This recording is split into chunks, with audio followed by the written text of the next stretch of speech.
Amiga, te mando un audio que es más fácil. Te mando un audio. El podcast de Diálogo Directo. Otras voces, otros territorios, las mismas preguntas. Te mando un audio, el podcast de Diálogo Directo. Te mando un audio, el podcast de Ciudad Futura.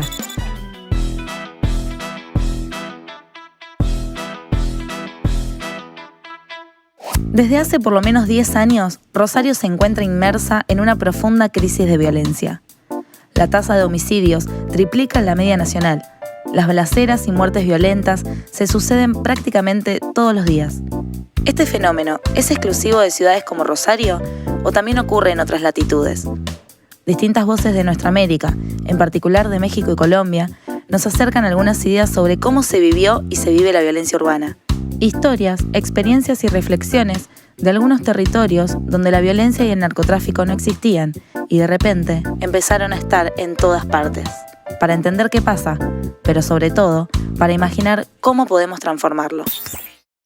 Magdiel Sánchez Quirós, Jóvenes ante la Emergencia Nacional, Cuernavaca, México. La imagen que me viene a la mente para ilustrar la violencia urbana sería de un paisaje, pienso en un lugar muy bonito, abandonado, quizás tengo dos imágenes, o una casa muy bella, antigua, con toda la belleza arquitectónica que puede acumularse de la manufactura del pasado, pero abandonada, peligrosa, a punto de derrumbarse. O la otra que me viene es la de un campo hermoso, un verde lleno de flores, pero con algunos árboles talados, y entre tanta belleza también un cierto vacío. Lulú Barrera, activista feminista, fundadora de la organización Luchadoras, Ciudad de México. Es una imagen desgarradora, pero es real. Cuerpos tirados, cercenados en las calles, en diferentes partes de México. Jorge Melguizo, secretario de Cultura Ciudadana, secretario de Desarrollo Social y gerente del centro de la ciudad durante la alcaldía de Medellín entre 2004 y 2010, Colombia. Y tal vez la primera imagen que se me vino a la cabeza fue la de la soledad de las calles, la de los parques vacíos.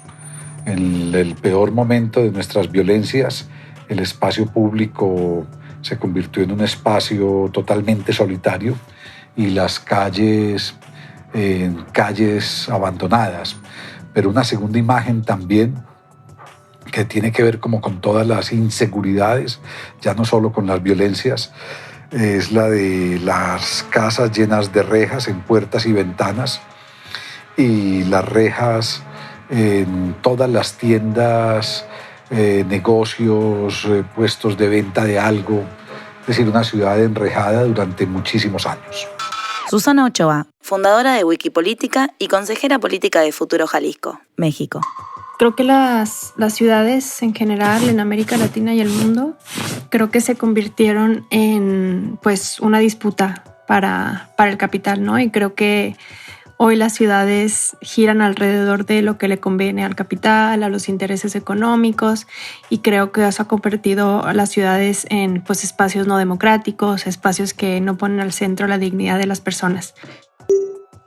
Cuernavaca, conocida como la ciudad de la eterna primavera, un lugar que siempre mantuvo una fachada al turismo nacional e internacional por sus bellezas naturales, climáticas, también ocultó siempre profundas injusticias y desigualdades en contra de la gente más pobre, la gente de los pueblos que vivían a su alrededor.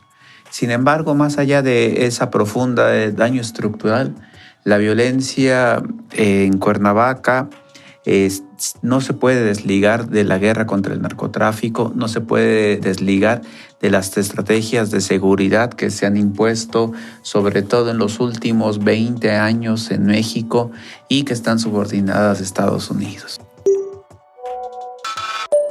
Se dice que Ciudad Juárez fue el laboratorio de lo que pasaría años después con todo el país. Y fueron justo los feminicidios, los asesinatos de mujeres, cuyos cuerpos quedaban tirados y expuestos en el desierto, en descomposición o incluso en los huesos, que mostraban una violencia y una hazaña sin nombre, esa señal de alerta que no quisimos ver. Después, el feminicidio se extendió por todo el país y hoy es una crisis muy grave, donde México es uno de los principales países con el mayor número de asesinatos de mujeres.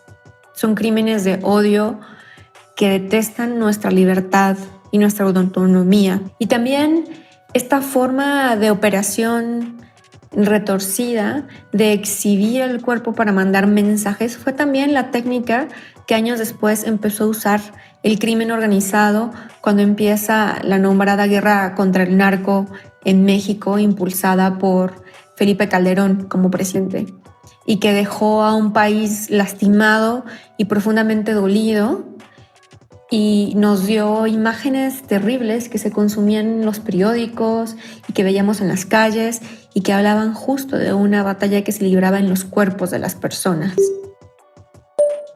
Yo creo que las ciudades, como el cuerpo humano, van acostumbrándose al dolor y van acostumbrándose al horror, y aunque esos aumentos se van volviendo muy duros, esos aumentos en las violencias se van volviendo muy duros, las ciudades también como el cuerpo humano dejan en un momento de entender esas señales.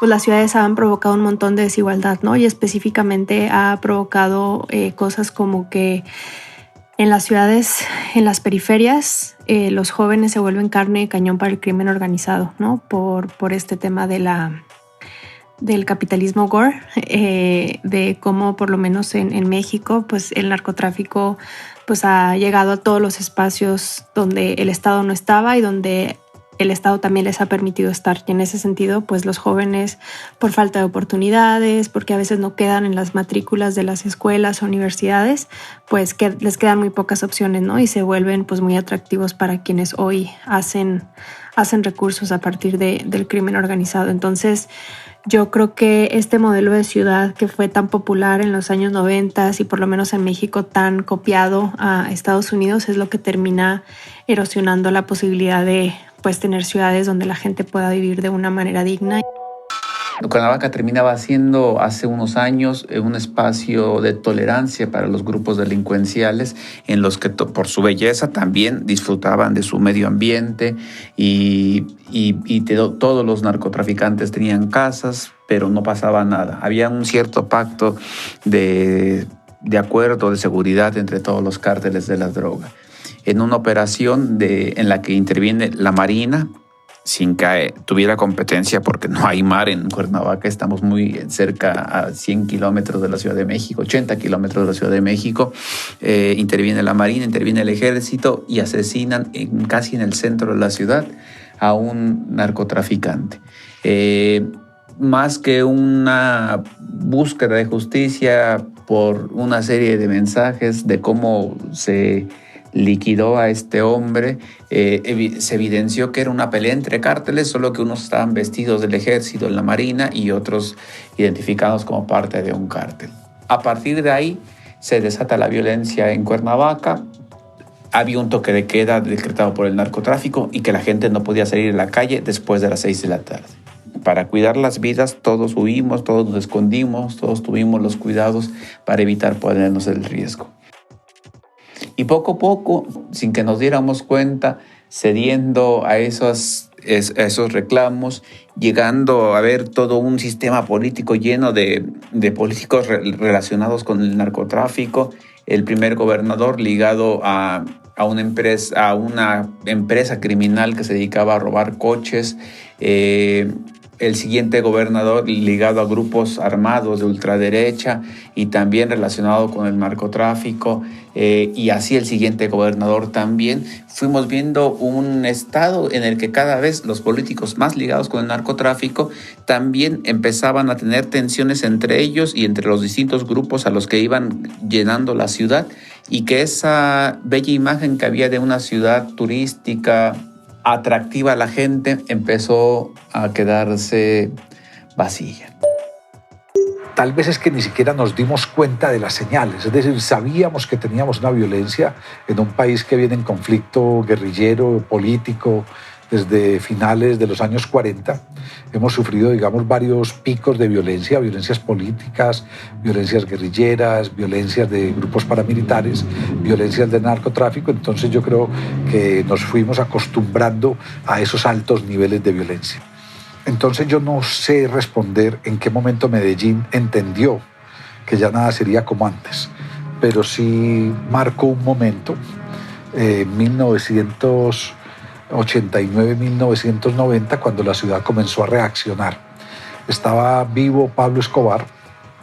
Pablo Escobar murió tratando de escapar de la policía el 3 de diciembre de 1993, un dato solo para la casualidad, el día de su cumpleaños, 3 de diciembre de 1993.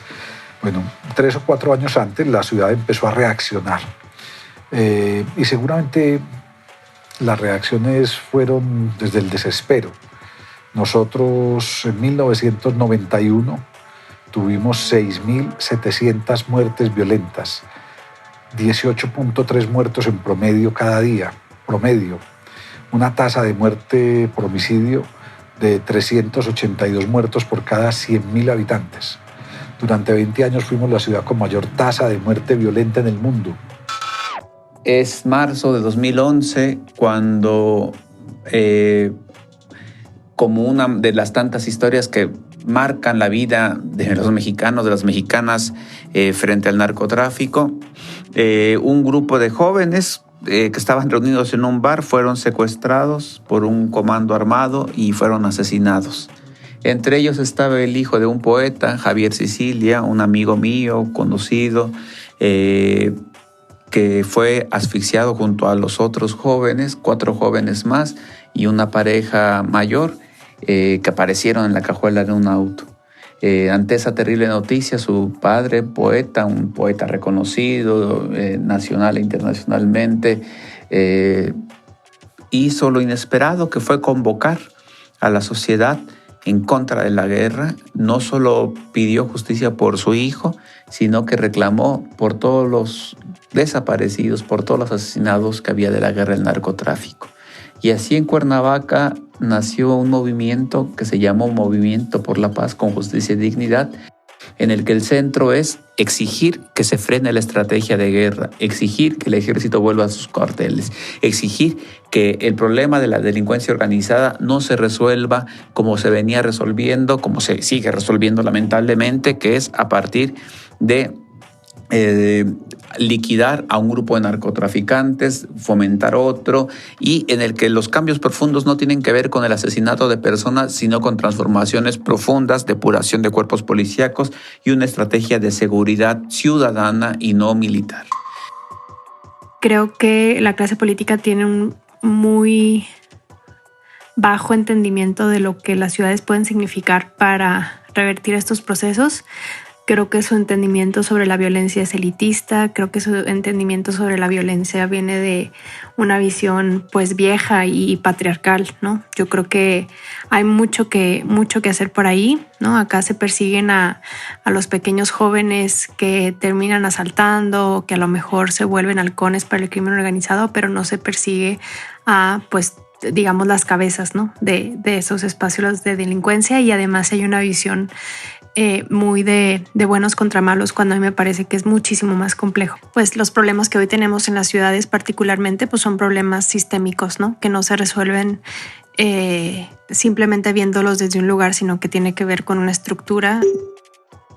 Que más allá de las cifras de terror, detrás de cada persona desaparecida, detrás de cada persona asesinada, no había una historia de en algo andaba y por eso le pasó, sino que realmente había historias de vida truncadas y que eran los familiares, las madres, los padres, hermanos, amigos, amigas, las que levantaban los rostros de sus seres ausentes y le exigían al Estado un cambio profundo. El Estado utilizó muchas herramientas para poder desarticular esa movilización y lamentablemente no logramos trascender el horizonte en el que estuvimos ahí colocados.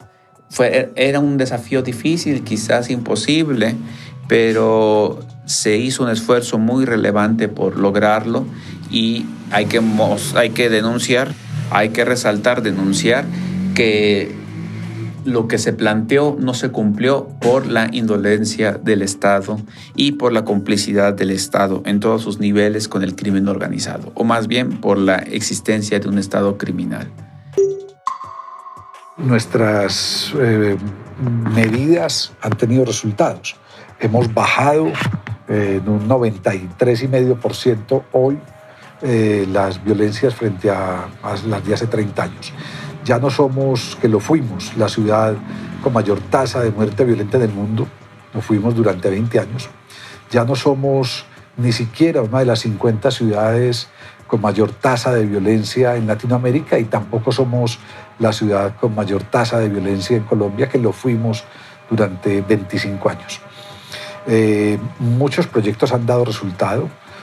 Pensamos que ha sido una intervención integral y articulada entre el sector público de los 3 niveles, municipal, departamental y nacional, una intervención basada en proyectos sociales, educativos y culturales fundamentalmente, aunque también, por supuesto, el reforzamiento de las estructuras de seguridad pura y dura, el mejoramiento de las policías, el mejoramiento de la infraestructura de esa policía, de las estaciones de policía, de los autos, de las motos, de la capacidad de respuesta, el mejoramiento de todo el sistema de tecnología asociado a cámaras de vigilancia de respuestas inmediatas, el mejoramiento de la línea de atención telefónica del 123, en fin, han sido fundamentales. Nos recomiendo a todas y a todos ahora, en este momento de la historia, en este punto preciso en que hemos salido de una pandemia que nos ha mostrado muchos colapsos del sistema, que despertemos ya.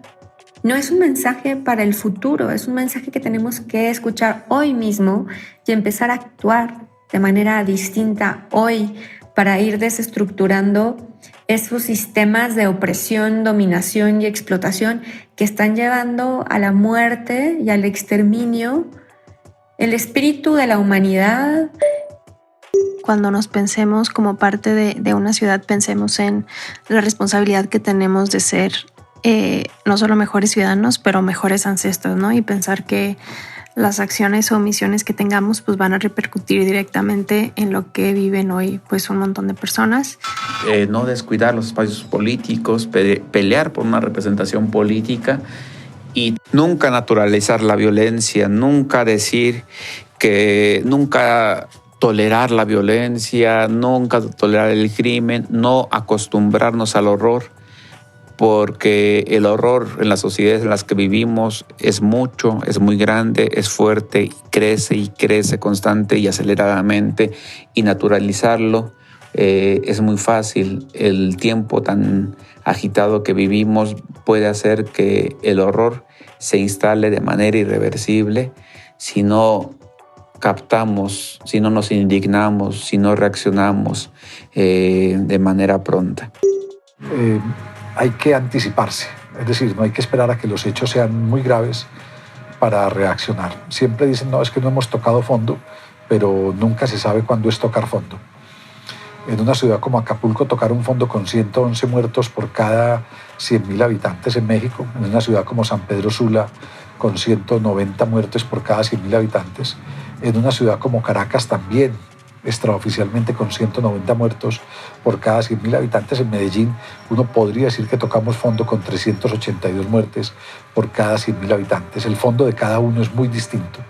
Repensar el papel que queremos jugar en la ciudad, ¿no? Y y qué significan los traslados para nuestra vida diaria, qué significa el acceso a los servicios públicos de calidad de nuestra vida diaria y los derechos que la ciudad nos brinda y que muchas veces estos derechos no llegan porque o están privatizados o el acceso a derechos depende del código postal donde vivas. Entonces, me gustaría que existiera una visión más colectiva y comunitaria, tal vez, de la ciudad.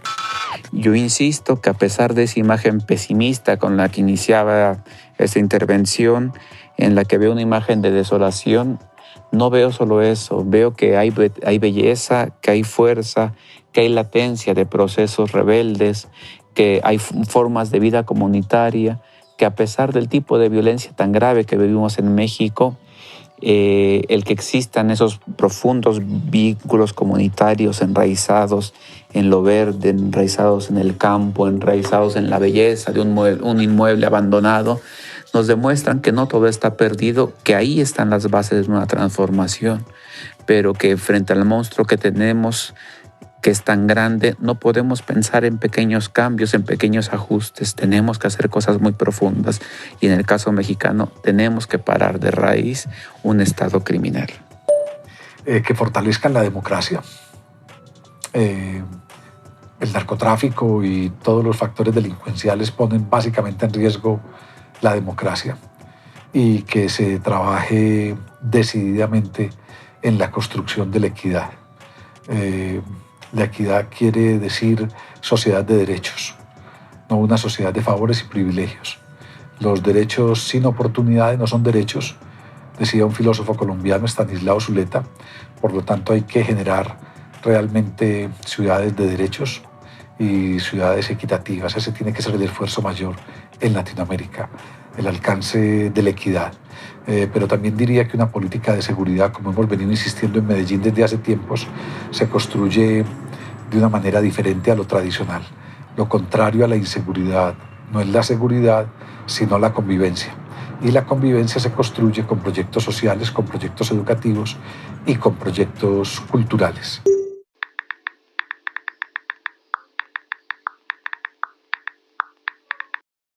Amiga, te mando un audio que es más fácil. Te mando un audio. El podcast de Diálogo Directo. Otras voces, otros territorios, las mismas preguntas. Te mando un audio, el podcast de Diálogo Directo. Te mando un audio, el podcast de Ciudad Futura.